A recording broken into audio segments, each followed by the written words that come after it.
State House, where President Yoweri Kaguta Museveni has today received and held a meeting with a former President of Nigeria, Goodluck Ebele Ezekiwe Jonathan, who is in the country for a working visit. President Museveni welcomed the former Nigerian leader to Uganda and invited him to enjoy the country's great weather, describing it as God-given. Nigeria's leader applauded President Museveni for his able leadership that has seen Uganda transformed to another level of development. He cited education among other areas that have increased in the country, including Cavendish University. The two leaders discussed other areas of mutual concern that included trade and business in the country. President Goodluck Jonathan awaits installation as the Chancellor of Cavendish University here in Uganda tomorrow, the 26th of August 2021. Cavendish University Uganda, CUU, is one of the leading private universities in Uganda, established in 2008 and is licensed and accredited by the Uganda National Council for Higher Education. His Excellency Goodluck Jonathan was appointed by Cavendish University in Uganda as its third Chancellor, effective August 27, 2021. Goodluck Jonathan replaces His Excellency Benjamin Mkapa, former President of the United Republic of Tanzania, who was the second Chancellor, and may his soul rest in peace. He was also replaced by His Excellency Dr. Kenneth Kaunda, a former President of the Republic of Uganda. His Excellency Goodluck Jonathan is expected to be installed on August 26, 2021, in time to preside over the conferment of degrees and award of diplomas and certificates at the university's 10th graduation ceremony that will take place at Munyonyo Commonwealth Resort on the same date. A distinguished scholar, His Excellency Dr. Goodluck Jonathan, who holds a PhD in zoology from the University of Port Harcourt, Nigeria, has previously served as Governor of Bayelsa State, Vice President of the Federal Republic of Nigeria, and in 2010 became the 14th President of the Republic of Nigeria. Now, Uganda has today received 51 Afghani evacuees fleeing the Taliban takeover of their country. According to a statement released by the Ministry of Foreign Affairs, the evacuees include men, women and children who underwent the necessary security screening as well as the mandatory COVID-19 testing. The refugees were received by the U.S. Ambassador to Uganda, Her Excellency Natalie Brown. This mission also issued a statement to this effect, expressing appreciation to the Ugandan people for their hospitality. Samuel Sendono reports.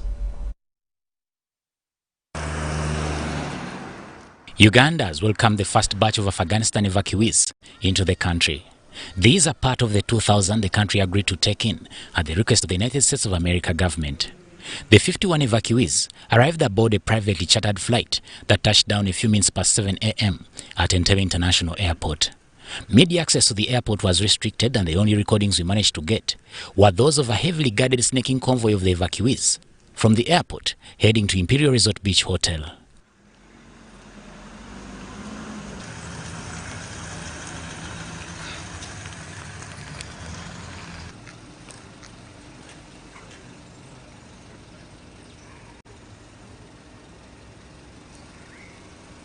The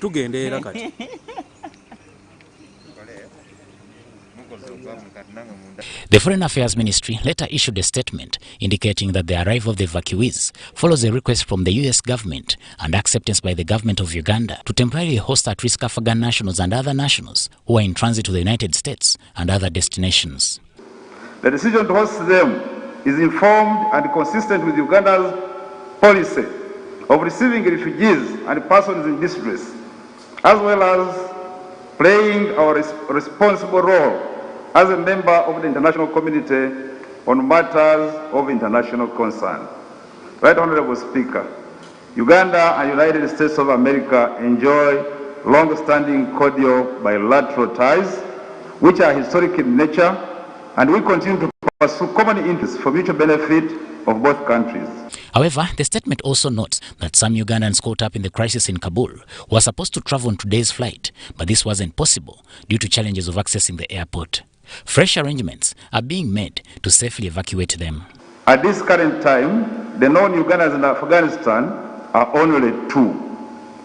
We are making every effort to look out for any other Ugandans and appeal to honorable members of this August House and the general public who may have information on the whereabouts of any Ugandan to share it with the ministry.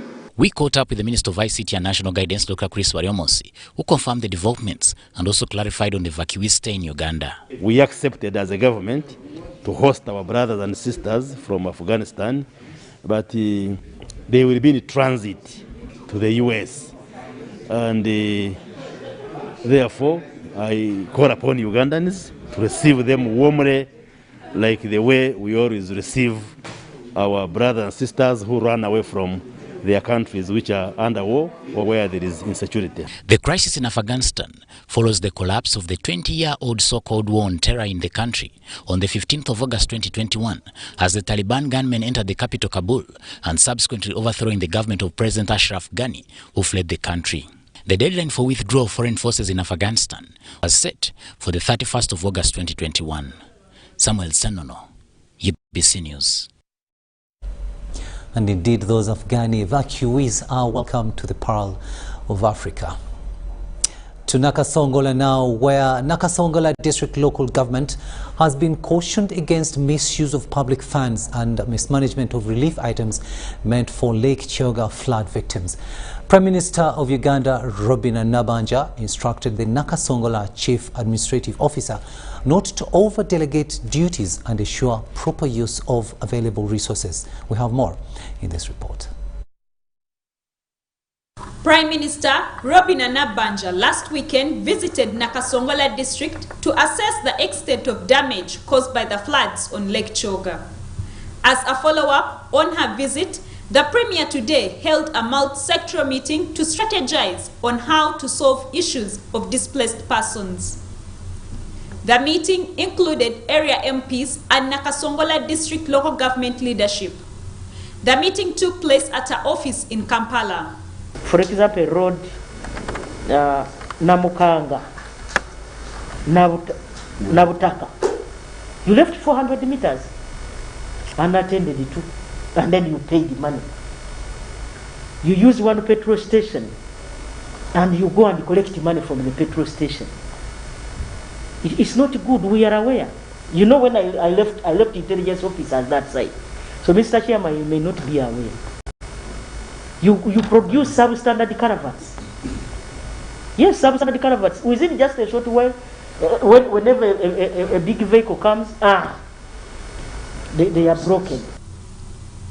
She said an impact assessment should be undertaken to establish what has been done with the money sent to the district for road maintenance. The Minister of State for Works, Musa Echweru, was asked to visit construction works on a bridge connecting Kayunga and Nakasongola to assess the performance of the contractor who has failed to complete the work on schedule. Time a roads committee meeting takes place, get within your program some few minutes for on-the-spot assessment. Go to the road. We want to go and see what the money that was sent last financial year or the money we are discussing in this roads committee meeting, what it has done. Don't just sit in your very good conference room there and assume what you are getting as a report is what is reflected on the ground. The Nakasongola District LC5 chairperson, Sam Chigula, presented a detailed status report about the district and proposals on how to solve emerging challenges. Doreen Nasasara reporting for UBC News. Ministry of ICT and National Guidance has asked Parliament to support its agenda of streamlining communication and national guidance in the country. This is during a meeting between the Ministry and the Parliamentary Committee on ICT.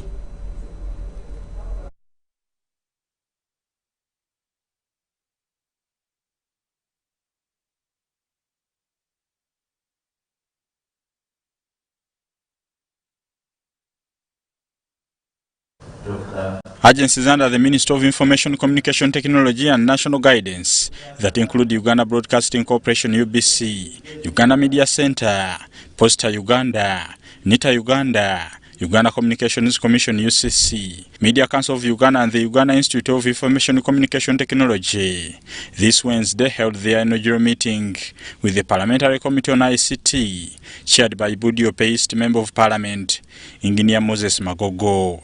Led by the Minister in charge of ICT National Guidance, Dr. Chris Bariomonsi, flanked by his Junior Minister of State for National Guidance, Godfrey Kabyanga, and the Permanent Secretary, Dr. Amina Zawede. The agencies highlighted achievements and what needs to be done to streamline communication. We have saved government 1.16 trillion in terms of hosting services in our national data center. We also have saved on government services by sharing our infrastructure and sharing our services with other MDAs. We've retooled over 5,000 teachers and lab assistants through the teacher retooling program conducted in partnership with Ministry of Education and Sports. 18 sites around the country. These 18 sites currently give a coverage for TV to about 60%, meaning that there is a 40% of Ugandans who are not having the privilege of having free-to-air TV.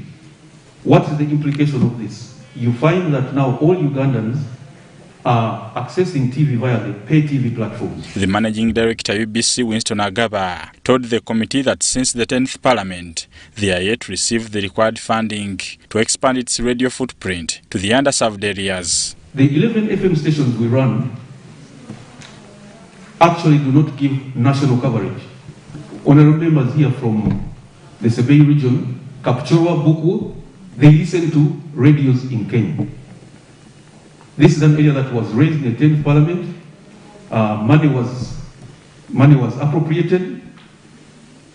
Unfortunately, finance didn't give UBC money. The Permanent Secretary, Minister of ICT, Dr. Amina Zawede, called upon the committee to support their efforts. I take this as a blessing that the ICT Parliamentary Committee is also a new one, so we can all start on a fresh page. Members of Parliament on the committee were, however, concerned why the Minister of ICT has failed to regulate content not fit for public consumption. Especially entertainment shows, Anikat, Kalakata, Live Wire, Short Circuit, Wolokoso.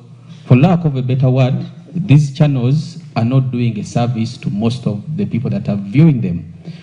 For reasons best known to anybody, they are actually attracting more viewership. Why? Because some of the shows, there's episodes in these programs are vulgar and obscene. For this week, our children and us, the adult ones, are fed on stories discussing about the private parts of a person called Irwasa on TV.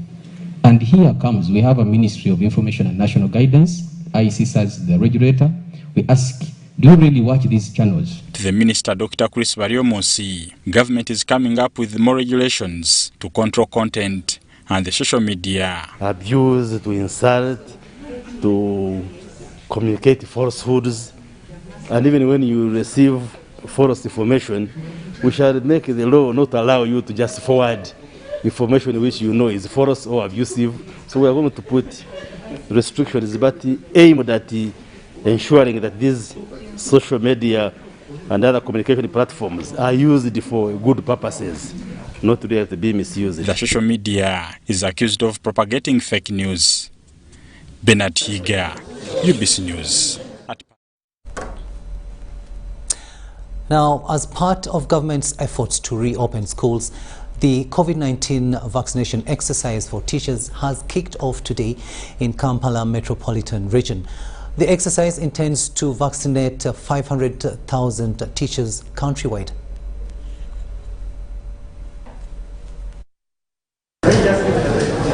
Education sector is one of the most affected by the COVID-19 pandemic and is currently under lockdown with uncertainty of when the sector will reopen. As part of government's plan and roadmap to reopen the education sector, efforts to vaccinate teachers before reopening have started today with the targeted number of 500,000 teachers countrywide. I cannot fail to thank the government that it has given us the vaccine to be vaccinated so that the school can open. We are here for the vaccination against COVID-19. Here we received the information from our leaders in KCCA that we had an exercise to begin today, Wednesday, and my people came as early as 6. Teachers are optimistic that should the exercise end smoothly, government should think about school reopening. We appeal to the government, if we have finished all the exercise that is required for all teachers, we request that the schools should reopen. Because when you see how our children are suffering, and it's always our pride that our students will be brought back to school. I'm glad this exercise is taking off finally, so that the teachers may get vaccinated in preparation for the opening of schools. In some vaccination centers, there were delays in the exercise due to the late arrival of vaccines. I came at around 9:30, but even up to now we haven't seen anything like vaccines. They haven't arrived yet. The exercise is starting off a bit late because we received the vaccines earlier today. NMS was able to deliver today by 8, and so the process of receiving them, bundling them and distributing them affected the starting time. The COVID-19 post-pandemic effects on school-going children data from United Nations Children's Fund UNICEF Uganda shows that there has been an increase of 22.5% in pregnancy among girls aged 10 to 25 from 80,653 to 98,810, and numbers are most likely going to increase if schools are not reopened. How many children have you seen being protected really? They are roaming all over the villages, they are in the markets, they are on the streets, and no protection. Currently, there are 2 million COVID-19 vaccine doses in the country, comprising of Sinovac and AstraZeneca types. The vaccination exercise for teachers is expected to end this week. The ongoing vaccination exercise for teachers against COVID-19 is expected to breathe life into the education sector that has crumbled for 2 years due to the effects of COVID-19 pandemic. Sada Mubali, UBC News, Kampala. Thanks, Mubale, for that report there. Now, Pauline Auma Lokech, widow to fallen Major General Lokech, says her husband was a unique man who was kind and loved his family despite being a general. Now, she made the remarks during Requemas at the Achira municipality-based residence in Buate, where every mourner sang praises of Lokech. Philip Aguta was there and brings us the detailed report.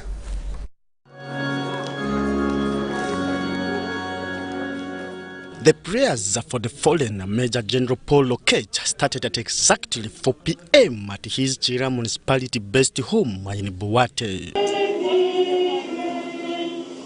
Prayers were led by Bishop Peter Oyet, a board member of the International Religious Council of Uganda. The widow, Pauline Auma Lokech, says his husband was a kind-hearted person and loved his family. Despite his assignments that often render him to be away, he fulfilled all his obligations as the head of the family. There is no another day that he has not granted us all that we needed. This unique man, he doesn't only care for his family. My beloved husband, you cannot approach him and fail to get what you want. The children described their father as a generous and caring man. I have since learned that not all men are equal. There are a few men, but then there is a great man, Major General Paul Lokech. While everyone knew him as Major General DIGP, or more commonly Lion of Mogadishu, we knew him simply as Daddy. We were always assured of his love. He didn't make it a secret that he loved us with every fiber of his being. Many said he would stop meetings just to take our calls. Some people have men, but ours was a father. He was Daddy. He dedicated his life to making us happy, providing beyond just school fees, a house and food. He was always present. He was an educator. Major General Gavas Mujeni and Hassan Kasinje, who spoke to the mourners as longtime friends, both described Lokech as honest and hardworking person. We did a lot of work with him. I remember one time we had a very nasty time with some allied forces who had come to give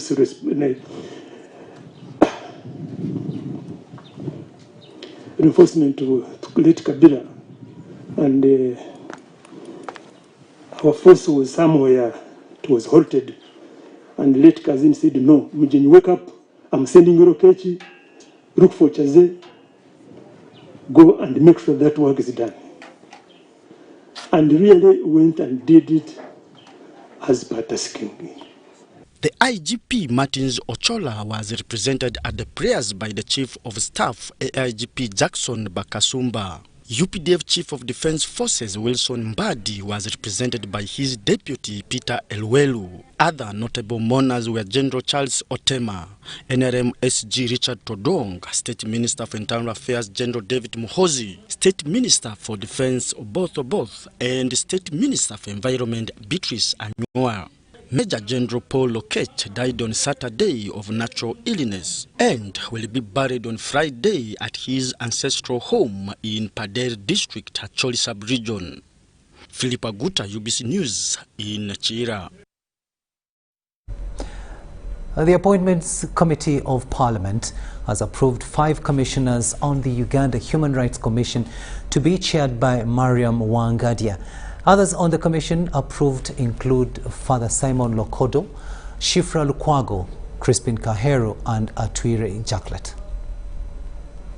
The Appointments Committee of Parliament, chaired by the Deputy Speaker Anita Mong Anet, has approved 5 commissioners to the Human Rights Commission, ending a gap created ever since the untimely demise of Medica Gua in 2019. Mariam Wangadia told journalists that her main task in the new term as the chairperson of the commission will include clearing dates accrued Human Rights Commission by courts of law. Is to investigate each and every human rights complaint, and depending on the outcome of the investigation, to give redress to the victims.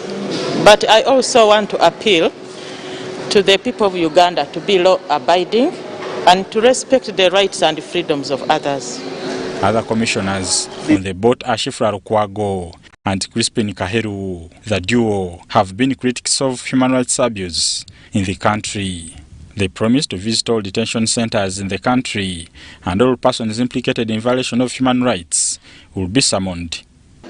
As I am considered for this appointment is, if we invest resources, capacity in promotion of civic education, then we will pay a much lesser price when it comes to issues of human rights. So the two go hand in hand. And my belief is that once we get civic education inculcated in our fabric of the society, then we'll be on the right path of ensuring human rights compliance. To monitor government as a human rights commissioner, whether government complies with the international treaties and conventions and the laws of Uganda. It is my role as a commissioner. Thirdly, we have all the powers to investigate any complaint that has been brought before us, whether brought or not, whether brought by a person or a group, and we have all the powers to summon any person to answer the questions and also help in the investigation in regard to the violation of the human rights. Father Simon Lokodo, former State Minister for Ethics and Integrity, highlighted on the critical issues government must address during their tenure in office. The chairperson, Equal Opportunities Commission, Hajat Sophia Nalule, has called upon government to pay more attention to rights of people with disabilities.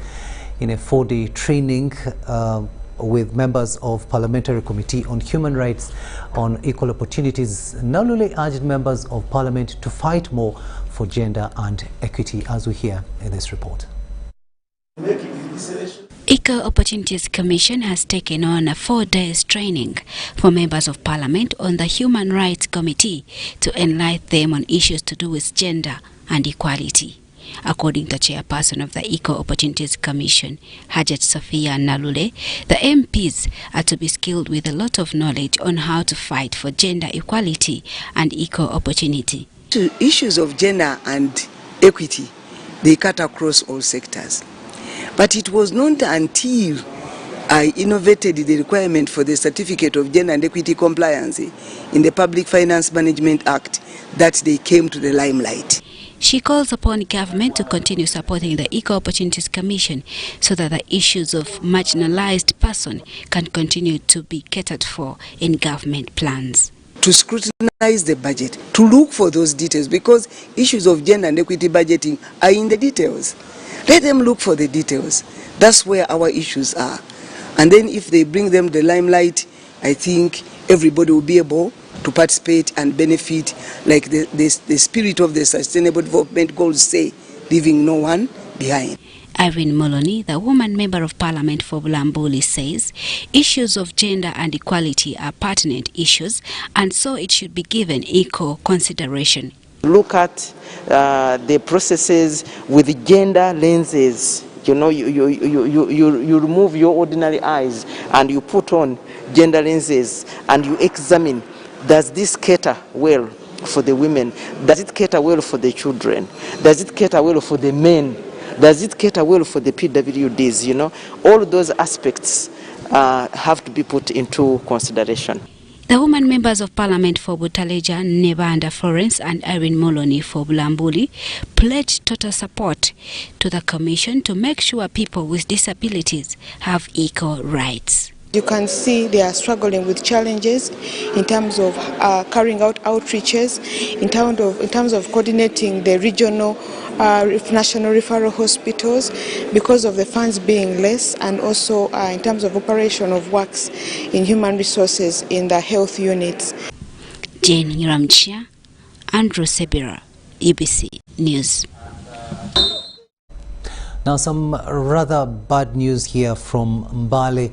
An overspeeding fuel tanker from Tororo has lost control and knocked dead pedestrians before crashing into other vehicles and roadside buildings. By press time, a total of 5 people have been confirmed dead in this gruesome accident that took place along Tororo Road in Mbale district. Take a watch. According to the eyewitness, the truck driver lost control due to high speed as he approached the scene. Jackson Wandeka says the fuel tanker first crashed the young girl who was standing by the roadside before heading for the Prado and later crashing into houses. He said before it overturned, it also crashed a young lady who was operating a mobile money kiosk. Police confirmed 4 dead and only identifying a 16-year-old girl who was operating a mobile money kiosk as Patience Babalanda.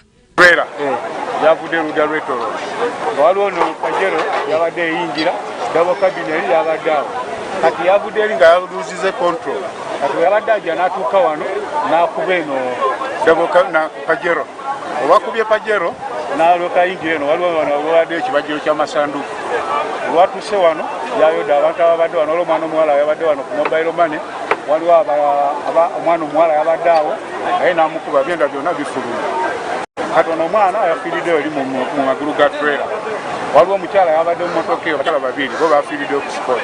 Elgon Region Police spokesperson Rogers Tiatika said police is working towards ensuring the other 3 bodies are identified since none had identification documents. Tiaka attributed the accident to careless driving. Kyanaku nnyo nti mu nnaku 2 mu kibuga Mbale wano tufiiriddwa abantu 8. Yesterday waddewo akabenje essaawa nga za kumakya abantu 4 bafiiriddewo, n'olwaleero nga zinaatera okubeera essaawa 4 zibadde essaawa 3:45. Ekimotoka kirukululana kisaabadde abantu 4 ne kibattirawo. Bano bonna babadde bakyala. Kubaddeko n'omwana omukyala w'emyaka omwana w'emyaka 16 abadde akola mulimu gwa mobile money wali ku mile 6 naye kimusaabadde nemuttirawo. Entabwe evudde ku ki? Eno emmotoka ebadde etisse esaabaza dizo ebadde eva mu bitundu by'ettororo, kati wetuse ku mile 6 awo nesangawo emmotoka egezaako okugiyita negyekoonako n'aluzinga control, bw'atyo n'asaabala abantu ababaddewo era ne bafiirawo 4. According to Tiaka, in this quarter, there has been an increase in road accidents that have even claimed police officers. He called for more vigilance on the side of the drivers and other road users. Now, chaos ensued and business came to a standstill in Mityana municipality as Umeme officials, together with police, moped the area searching for illegal connections. Police was forced to use tear gas to control the angry mob and to restore sanity. Take a watch.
It is ordinary people that go up nebadira transformer ya masanyalaze ne bagijjamu oil. Nze ne bombuuza ne oil ndi RDC mulamba tonda wano nonjerega naye simanyi na oil wa transformer bwakola bwafaanana kati ono agenda okubba oil wa transformer simusuubira kuvanga webulera aiza mumwe muli mu kawukuumi ekigambo ekyo mukitegedde bulungi oba abaali mumwe bafuuka bakawukuumi nti bwetuli era waliwo empeereza ennungi abo basobola okututuukirira era netufuna embeera ey'okugatereezaamu tusobola okubalira okulaba oba waliwo ge wali okosezza mu butali butuufu.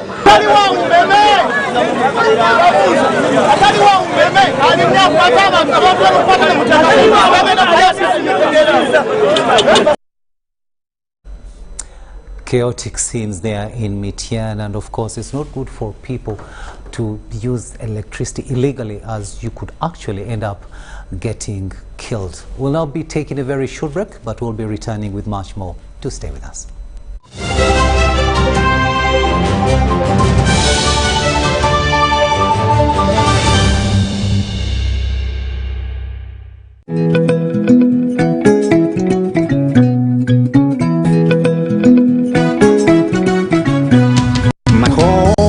I smile when I think of you, Uganda, my home.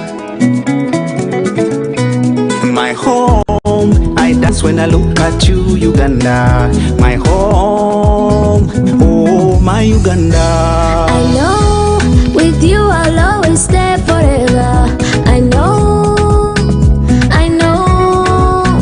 because I feel that we belong together. My home, my home.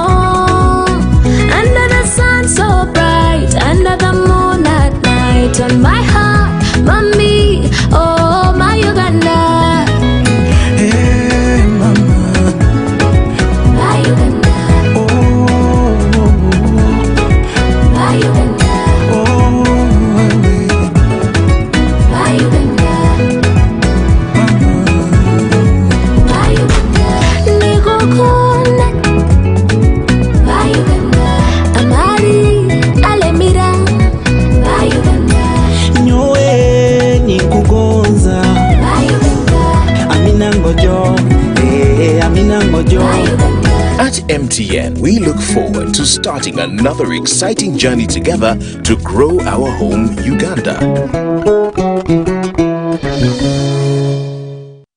Echa COVID-19 kijja kugwa only if we stay at home, observe physical distancing, wear masks properly, sanitize or wash our hands with soap and water regularly, or get vaccinated now.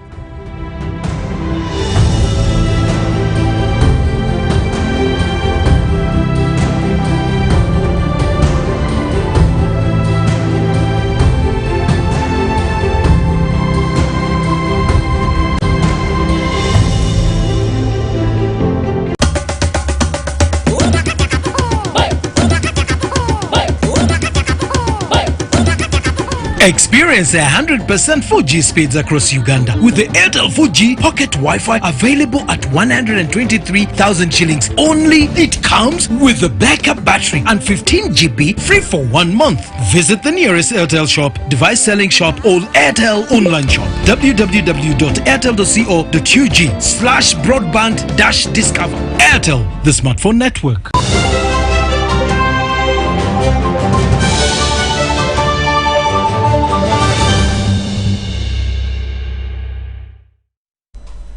Welcome back from that short break, and this is News Tonight here on UBC TV. We are glad that you've made this your channel of choice. Now, President Yoweri Kaguta Museveni has donated a new vehicle to the Right Reverend Raphael Wokorach, the new Bishop of Nebi Catholic Diocese. A State Minister for Northern Uganda, Honorable Grace Kuyuchinyi, together with State House officials, handed over the vehicle to Nebi Catholic officials at Kololo Independence Grounds. Bless it with security and safety. Bless it that all who are on board will always enjoy their travels. The President has fulfilled his pledge to support the new Bishop of Nebi Diocese with a brand new car to enable him travel in his diocese to fulfill his evangelical duties. This is going to be a great joy for a new bishop who is taking over office with the facilitation from the President.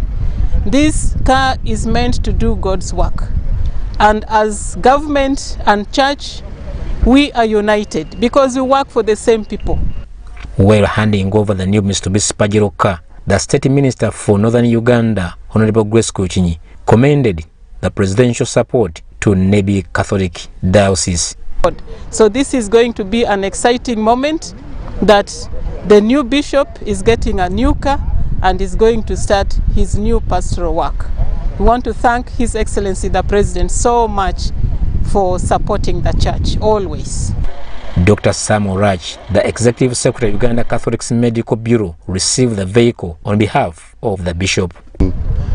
Received the car delivered from the President, a car that was promised by the President 2 weeks ago during the consecration of our new Bishop of Nebi Catholic Diocese. Right Reverend Raphael Wokorach was appointed as the new Bishop of Nebi Catholic Diocese after the Pope transferred Bishop Rinas Wanok on November 23, 2018 to Lila Diocese.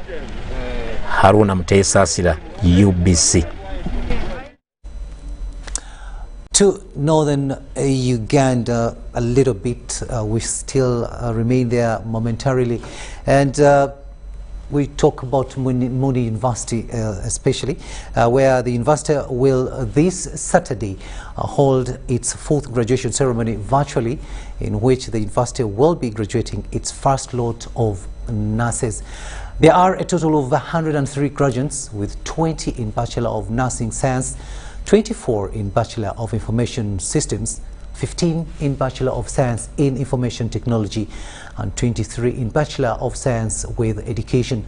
A State Minister for Education in charge of primary education, Honorable Joyce Moriku Kaduchu, is expected to preside over as chief guest. The sector faces a lot of challenges due to the COVID-19 pandemic, and having a ceremonial graduation poses risks to the population. In that regard, the Deputy Vice-Chancellor of Moni University, Professor Simon Anguma, confirmed that graduates will be celebrating their graduation online. Of course, we will include in attendance the chief guest. We will have the Commissioner for Higher Education present. Of course, the students will attend online. We have created a Zoom link through which the graduation will be broadcast, and the students will be awarded their various degrees online through the Zoom link. Dr. Christine Dwanzowa describes the graduation of the nurses as a contribution the institution has made to Uganda and the world, as there is a lot of need for medical professionals globally. What is very significant is that we shall be graduating the first nurses, students who have been with us for the last 4 years in nursing sciences will be graduated on Saturday. And we are very, very grateful because as a university, we will be making a contribution to this country and to the world at a time when health professionals are much needed. Currently, Moni University has a total enrollment of 429 students drawn from all over the country.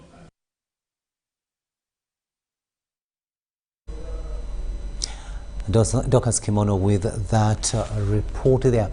Now, members of parliament from Lango sub-region under their umbrella Lango Parliamentary Group are concerned with the manner in which Rwekunye Apach Lira Puranga Road is being handled. The 181-kilometer stretch was commissioned in October 2020 by President Tibuhaburwa Museveni for upgrade to ease connectivity in the region. Here is our reporter Eddie Olua with more. The design, you're saying you've given him. It is you to give instructions for the proceed. As far as UNRWA is concerned, we carried out the design through a design consultant before we did the tendering of this project. UNRWA, please be honest to us. Please be considerate. We are very serious on this. Legislators from Laon sub-region have given a 1-month ultimatum to officials from UNRWA, contractor and the consultant to quickly sort out the mess which has stalled the construction of Rwekunye Apach Lira Puranga Road. The 191-kilometer stretch was commissioned in October 2020 by President Yoweri Museveni for upgrade to connect the west to the northern part of Uganda. However, in their visit to the region, members of parliament were shocked to find that the contractor demobilized the equipment from the site due to lack of approved design. How can somebody be awarded contracts without design, without proper design? So if that was the excuse, sincerely, there was something wrong. We further realized that the consultant indicated as having given the designs to the contractor to proceed with the works. So what we've realized is that there was very poor supervision, but in 8 months we've hardly seen any works going on. So we've given a directive, a number of way forwards for UNRWA, the contractor and the consultant to take within the next 1 to 2 weeks. According to Uganda's road status report of June 2020, Laon sub-region emerged the list with only 151 kilometers of roads paved in the entire sub-region. If Lango as a region is the region that is most disadvantaged with roads, then you know what we feel. This is our only road as of now. It must be of quality, of standard, and follow the specifications. The MPs also recommended that the process of compensating project-affected persons should be expedited. Actually, we had communicated that as of the month of June, we are going to be coming and carrying out the verification and disclosure. But unfortunately, COVID became a hindrance. So that is why it has been postponed to September. And you began your verification and disclosure in April. Why did you not do it between December to April? You're starting in April and then you're complaining about COVID. Does it make sense? UNRWA is not doing a great job so far, but they have committed themselves that they are going back and they will come back with a good feedback. So we want these roads completed according to the stipulated time. During his campaign in the region, President Yoweri Museveni promised to invest in infrastructure to spur development in the country. Ediolwa, UBC News. Thanks, Eddie, for that report there. Now, the Executive Director of Uganda Heart Institute has revealed that there are over 150 patients on the waiting list in need of specialized heart surgeries. Now, he said this during the inauguration of the second board of directors, where a state minister, General Duties Ministry of Health, graced the occasion. Office of the Chairman of the Board of Directors, Uganda Heart Institute, that I will observe, support, and uphold the Constitution. Dr. Rosemary Salah Yanima, swear that I will not directly or indirectly communicate or reveal any matter or reveal any matter to any person which shall be brought under my consideration or shall come to my knowledge in the discharge of my official duties. Irene Lugazi, swear that I will at all times well and truly serve the Republic of Uganda in the office of Uganda Heart Institute. Swear that I will not directly or indirectly communicate or reveal any matter of any person which shall be brought under my consideration or shall... Uganda Heart Institute has today inaugurated the second board of directors in a swearing-in ceremony, graced by Honorable Hanifa Kaoya, the State Minister General Duties. The Ministry of Health and the country at large are banking on Uganda Heart Institute as the lead agency in the battle against the cardiovascular burden in Uganda. This is reflected in the NDP 3, National Development Plan 3, Program for Human Capital Development. The newly constituted board members raised the need to embark on the construction of a new home on a 10-acre piece of land in Naguru worth $75 million. And securing land for the standalone 250-bed cardiac facility. Through the work that we did together with management, there were 8 or 9 manuals that were set in place. These are very important to create the framework in which the organization will run. When we became board members, we found that the institute had a 2-acre piece of land on which the home was going to be built, but the board felt that strategically this was too small. So we began looking around. It took 4 years, but eventually, towards the end of our tenure, we got allocated land in Naguru, and we have the land title. There are issues, as you have heard, but we are confident that these issues are going to be addressed. Home. The total cost for a turnkey facility is $75 million. Now, government has it decided that there is we generate $5 billion or $5 million from our own budget for the counter funding.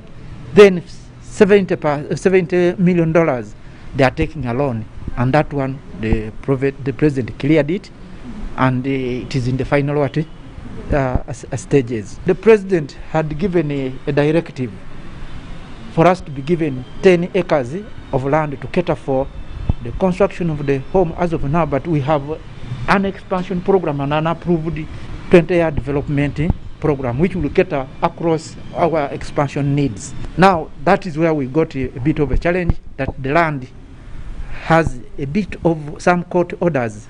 So the Solicitor General's office has instructed us to freeze some of the activities until they sort out. And the President actually gave a directive.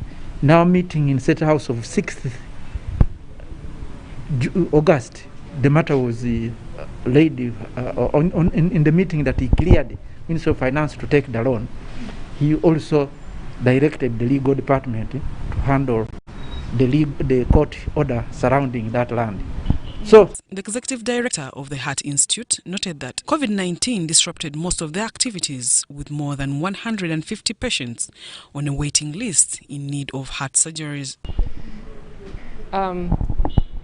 As the Deputy Executive Director of Mulago National Referral Hospital, I'm happy to serve on the board of directors for Uganda Heart Institute. As you know, Mulago National Referral Hospital is the one which gave birth to the Heart Institute. So we are glad to see it grow. And since we are still living on the same hill, we have a lot of symbiotic relations. And you know, when the patient has a heart problem, he may have other conditions, so we continue to cross-consult.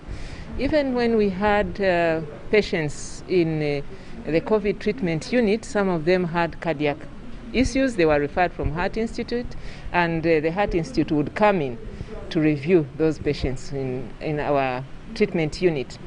We also discovered some patients who would have heart complications as they were going through the treatment for COVID-19, and it was easy for us to cross-consult, and the Heart Institute staff would come with their equipment. Quickly they come in and they review patients and they help us to co-manage these patients. So the close proximity is really an advantage to us, and we make use of the Heart Institute as the Mulago National Referral Hospital. State Minister for Finance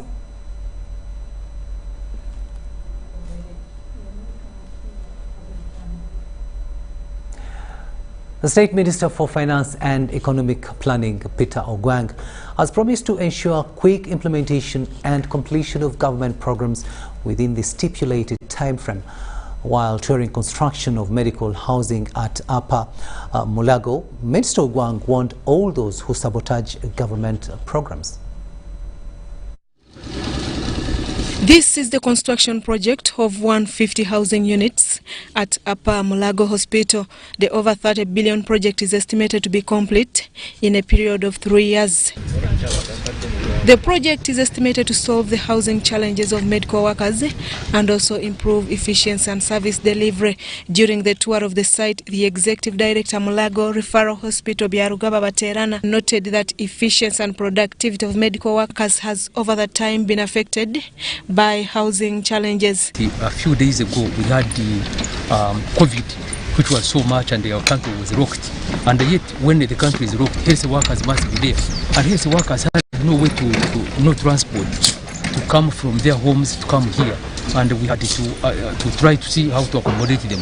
Some of the health workers, we accommodate them on the wards where patients are supposed to be.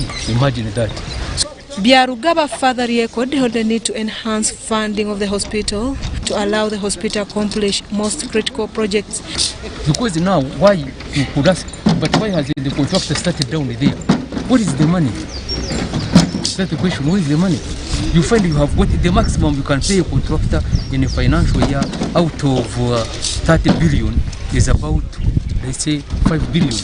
In the tour, the State Minister for Finance and Economic Planning, Peter Ogwang, warned all those who delay and suppress government programs. He pledged to ensure that all government projects are implemented within the stipulated time frame to guarantee improved service delivery and efficiency. It is now my role with the Prime Minister to sort out these problems early enough, and that will help us improve efficiency, improve service delivery, timely delivery of projects in time, and that's what the people of Uganda want, and that's why we are coming in firmly now that no more sleeping. We must make sure that government programs are implemented to the dot.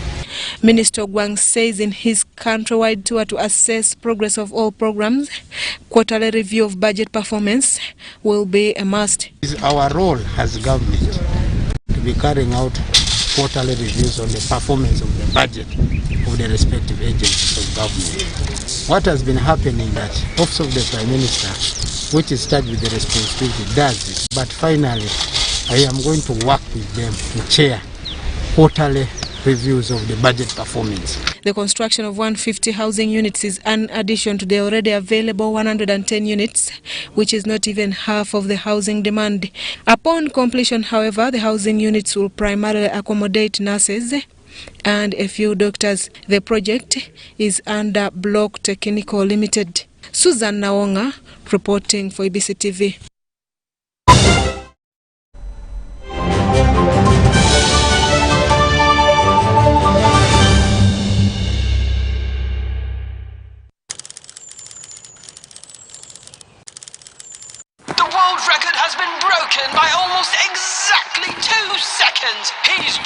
Cheptegei of Uganda. This is superb running. I've shared my story with the world, with you, but you've only seen the half of it. Because to truly know and appreciate my story, you will have to see it for yourself. My home, my Uganda. From the breathtaking waterfalls of the Nile to every beautiful sunrise and sunset. From the amazing blankets of green to the priceless treasures that lie within. Along the way, I have met some unusual friends. The world-famous silverbacks.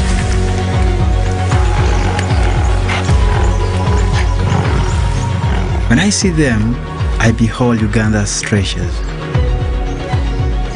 So yes, you see me and celebrate Uganda. I assure you, there is a lot more in store. I have lived here for years, but even I am yet to see its full glory. Join me. Let's take on the Pearl of Africa together. You know, you could just buy a new smartphone from anywhere in Uganda.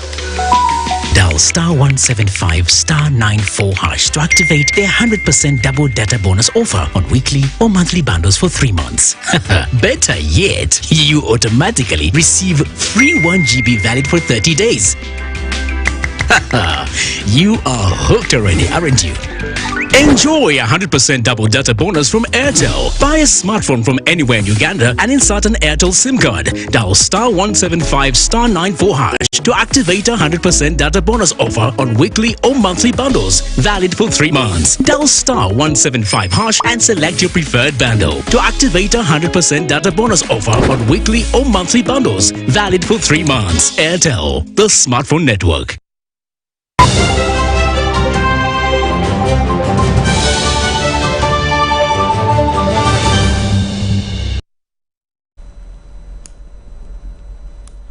Welcome back. Let's have a look now at what's happening in the world of business. Uganda Clays Limited has recorded exceptional performance for the half year 2021 with a net profit of 2.75 billion Ugandan shillings. Now, this performance reflects a turnaround from a loss position of 1.4 billion that was incurred in 2020 in the same period due to the COVID-19 pandemic shocks to the economy. Wadulo Arnold reports. Whereas COVID-19 contracted the economy at large, the construction sector managed to remain resilient, experiencing minor operation changes, an attribute Uganda Clays Limited leveraged on to perform exceptionally. What does that tell us as a country? It means that Ugandans are beginning to refocus their resources, their planning, their investments in those areas that are resilient, in those areas that are firm enough despite the shocks within the economy. Total revenue increased by 34% to 17.5 billion for the financial year 2020-2021, compared to 13 billion in financial year 2019-2020, notably due to improved efficiencies in production and increase in sales. So previously, a lot of the sales we've been making have been at the factory. Okay, so you come to Kajansi, you want to buy tiles for your house somewhere in Jira, make your order and maybe take 2-3 days. Turnaround time is very long, even a week sometimes. So what we have done now is we have activated our agents. Right now we have 15 of them around the country. If you went to Charlie Wajala, you go to Gayaza, you go to Soroti, and they are now active. The company has set various drivers of growth to maintain a profit trajectory, including increased production, innovation and market growth. What we're trying to say is wastage has reduced from 45% to 10%. Our target for our strategic target for 2023 is 5%. Uganda Clays Limited was listed on Uganda Stock Exchange on the 18th of January 2000, becoming the first equity to be listed on the exchange. Wadulo Arnold, UBC News. Now, a team from Uganda Investment Authority Eunuch and Investment Minister Evelyn Aniti have completed an on-spot visit to identify industrial park lands in western Uganda. The tour climaxed at Kawale International Airport, which is now over 60% complete and is to be part of Kawale Industrial Complex. Government of Uganda acquired 29.57 square kilometers of land to be developed into an oil and gas industrial park in Kawale, Hoima district. Kawale Industrial Park Complex is expected to serve as a base for the Kawale International Airport, an oil refinery, petrochemical and fertilizer industries. This airport is very critical to the development because it will act as a second export route to the international market, but also potentially bring in equipment that will be fundamental to the development of the oil and gas sector. The development of the complex is a collaboration between Ministries of Energy, Works and Finance, Civil Aviation Authority, Uganda National Oil Company and Uganda Investment Authority. There are other developments that we have to make sure happen, like the opening up of the roads within the park, and we have estimated about 84 line kilometers of roads that should be opened within the park to start, a plug and play model for investors to come in and start setting camp within the industrial park. Due to unfavorable balance of trade, in 2016, His Excellency Yoweri Kaguta Museveni directed government to plan for the establishment of industrial parks across the country in a bid to spur import substitution. We now have a total of 8 industrial parks that we have identified in Western Uganda alone. From here, we're going to Northern Uganda. From Northern Uganda, we'll go to Eastern Uganda, and then from East, we'll be going to Central Uganda. Kawale Industrial Complex is projected to be Uganda's second export route, creating 65,000 direct jobs, of which Ugandans are encouraged to adequately prepare for. Wadulo Mark Arnold, UBC News.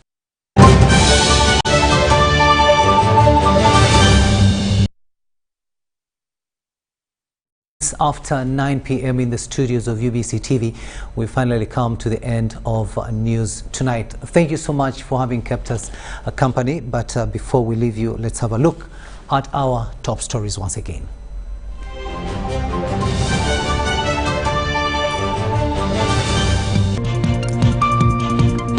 In our top stories tonight, first batch of Afghani evacuees arrive in Uganda. Teachers' COVID-19 vaccination exercise kicks off in Kampala. Parliament pledges more support to improve the ICT sector. And Uganda Clays scores 2.8 billion in net profit.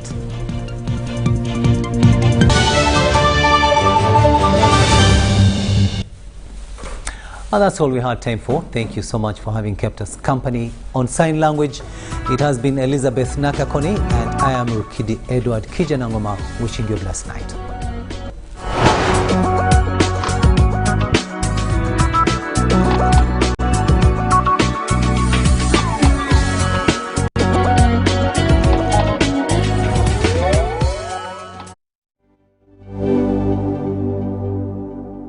Many people who fell sick with coronavirus in March or April are still not fully recovered.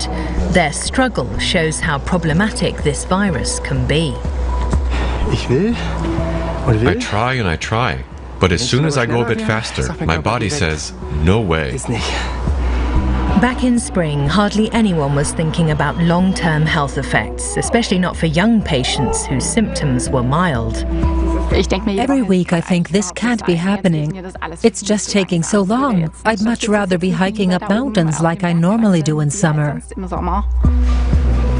How are doctors dealing with this still relatively unknown virus? The most difficult thing is, we've only just started to understand the disease better. It's like running in a race where the rules keep changing.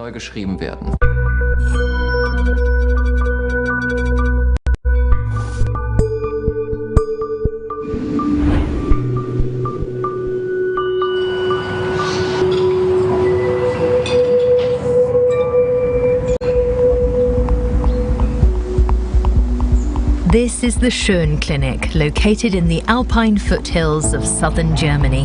It's a rehabilitation centre specialised in pulmonary disorders. 31-year-old Maria has been here for 3 weeks. She had COVID-19 back in March. This is much harder for me now. I've always been very sporty, including cycling a lot. Both mountain and racing bikes. Now I can only put out 70 or 80 watts. It's crazy. It's way below my training level. And I still have pain in my lower lungs when breathing.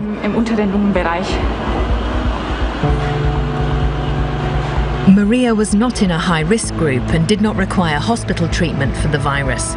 But more than 5 months after falling sick, she's still not fit enough to work. Here at the clinic, she's been working on her fitness every day in the hope to soon be able to return to her job as a doctor. I need a certain level of physical fitness to do my job, because I don't just sit at a desk. I have a lot of tasks that are quite physical, like changing the bandages on big wounds or running back and forth all day from the emergency room to the ward. Or if I'm in the operating room, I'm standing for 8 hours a day holding something, or stitching a wound. Maria thinks she probably got COVID-19 at work in the hospital.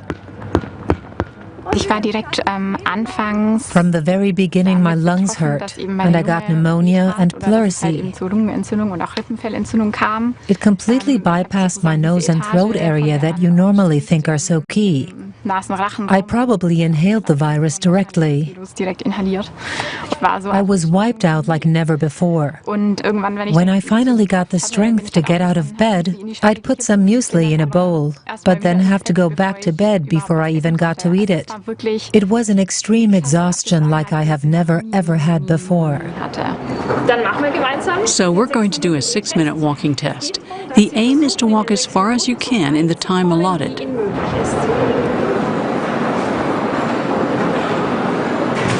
Eight weeks after falling sick, Maria went back to work. Even with pain medication, she only managed 9 days. In July, she tried again.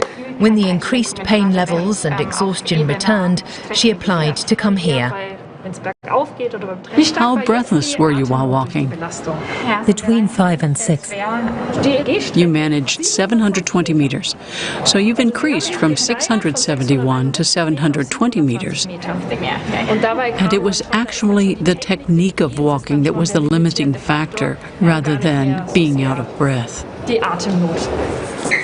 The head of the pulmonology department, Professor Rembert Kutschuller, says Maria isn't an isolated case. Patients who are young and fit with no pre-existing conditions and requiring no hospital treatment for COVID can still experience health problems months after contracting the virus.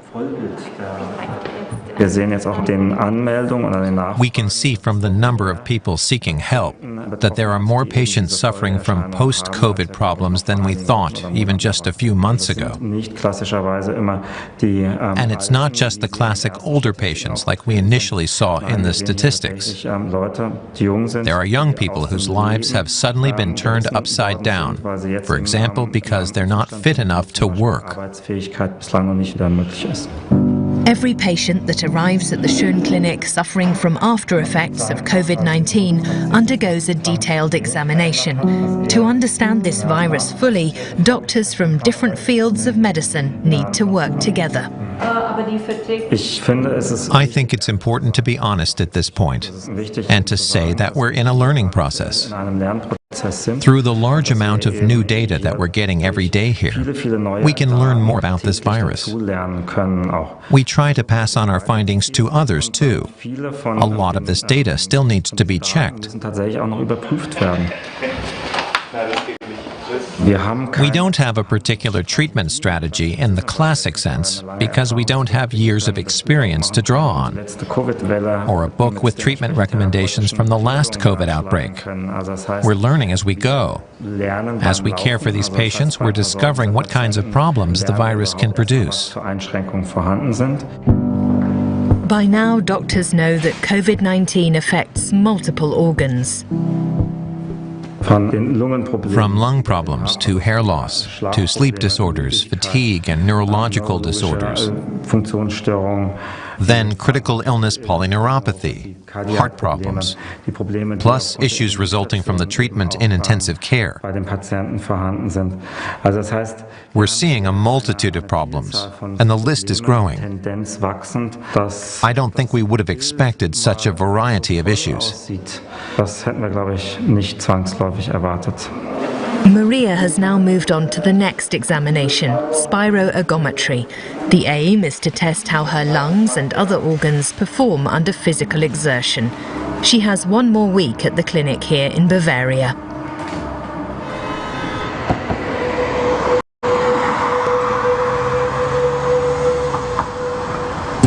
Berlin. The German capital has seen well over 80,000 cases of COVID-19 since the start of the pandemic. Of those, around 80% have recovered, officially. But, like Christopher Bley, not all of them are fully restored to health.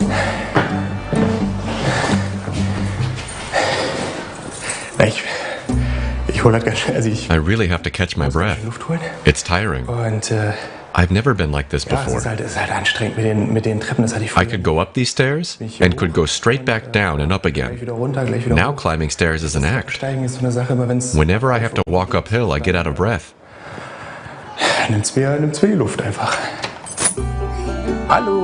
Christopher Bley caught COVID-19 in mid-March. All 4 members of the family got infected.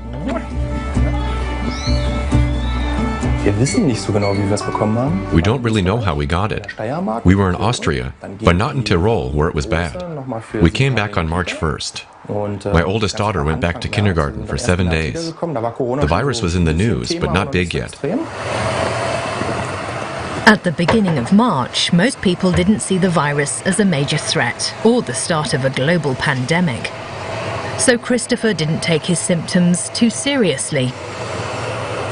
My oldest daughter had started kindergarten the previous summer, and since then I'd had a permanent cold.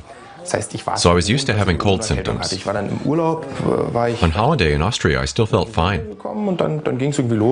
Then we came back and I developed a sore throat and a bit of a cough. Nothing serious, I didn't have a temperature, neither did my partner. The children had a slight temperature, but that's not unusual. Children often do. It was all relatively unproblematic.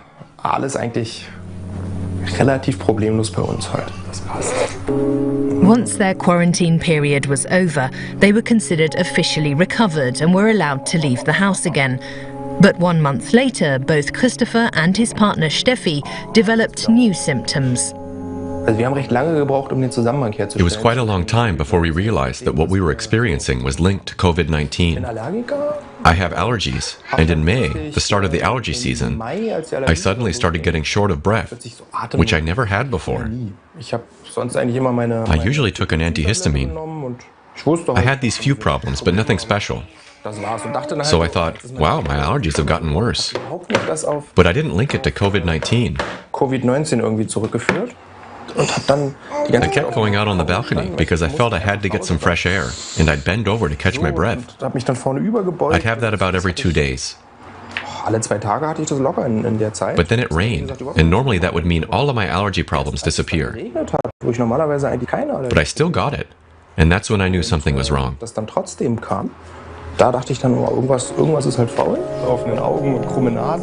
So Christopher went to a general practitioner. But he wasn't really able to help. The doctor did link my symptoms to COVID-19, but they weren't life-threatening and not that major. Plus, my fitness levels matched my body weight. Christopher has also recently developed an underactive thyroid, which has caused him to put on a lot of weight, 17 kilos to date. It's not yet clear whether COVID can affect the thyroid gland. In the past, Christopher ran in the Berlin Marathon, but there's no way he could manage that right now. Christopher's partner, Steffi Puchstein, also experienced problems after having COVID-19, but her symptoms were quite different. I felt dizzy and it just wouldn't stop. I went to pick up my daughter Romy and everything would just spin and spin. I was afraid that it might never stop, that this could be the new normal for me. After 4 months, Steffi's dizziness finally tapered off. It's now known that COVID-19 can trigger neurological issues. Christopher is hoping that his breathing difficulties will also disappear in time.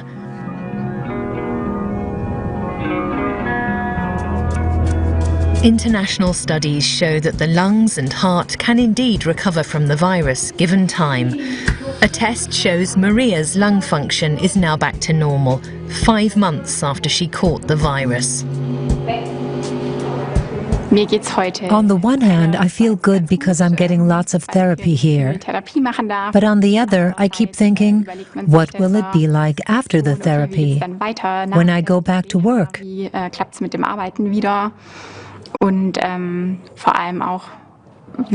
And how will things progress with this illness?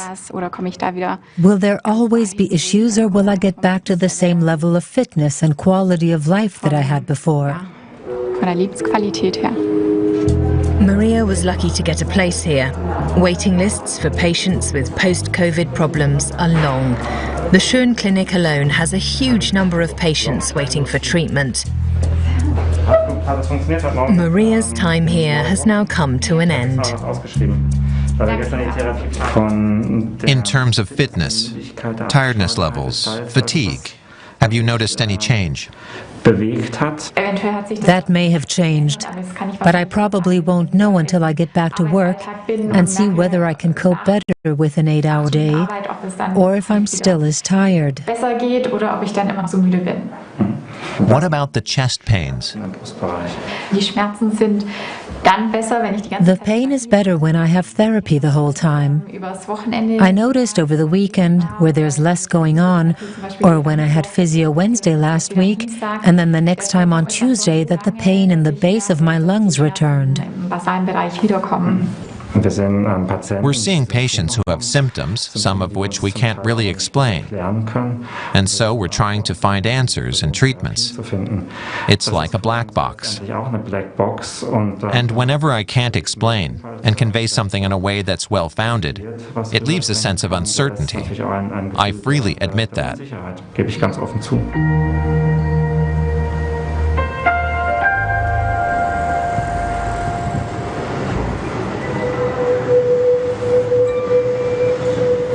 The after effects of the virus are gaining increasing attention in COVID-19 research.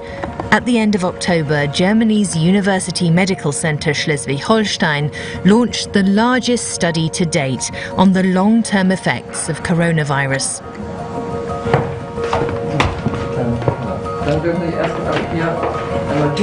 Professor Thomas Barmer and a diverse team of doctors are examining 2,000 former COVID-19 patients in Germany who are no longer positive and are listed in the statistics as recovered. We certainly know more than we did back in February, March, or April, because now the phase is beginning where we can start to understand the after effects of the virus. But the question is, how do you define an after effect? We now have 6 months' worth of after effects. But of course, a virus like COVID-19 could cause symptoms that don't appear within 6 months. You might have long-term effects that emerge after 5 or 10 years.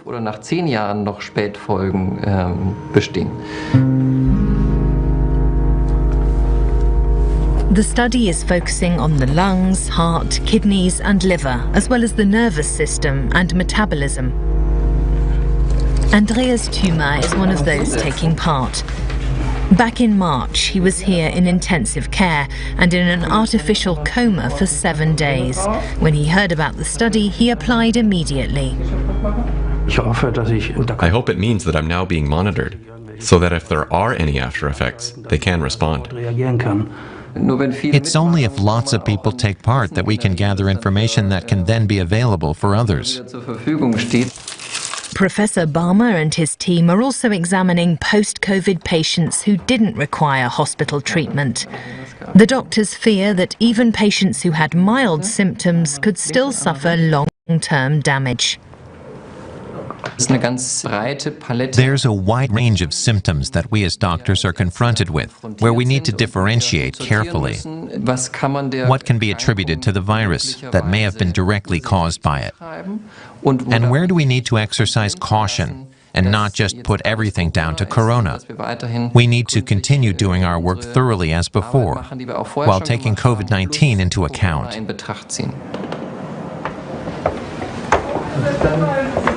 So the next thing we'll examine is your liver. The study also looks at whether damage to the liver can result directly from being infected with the virus. The most difficult thing is, we've only just started to understand the disease better. It's like running in a race where the rules keep changing, where some of our findings from 3, 4, or 5 months ago already need to be re-evaluated. That's a very important process, and it's moving very fast. I don't think we've ever had an illness where there's been such an enormous increase in knowledge in such a short time. As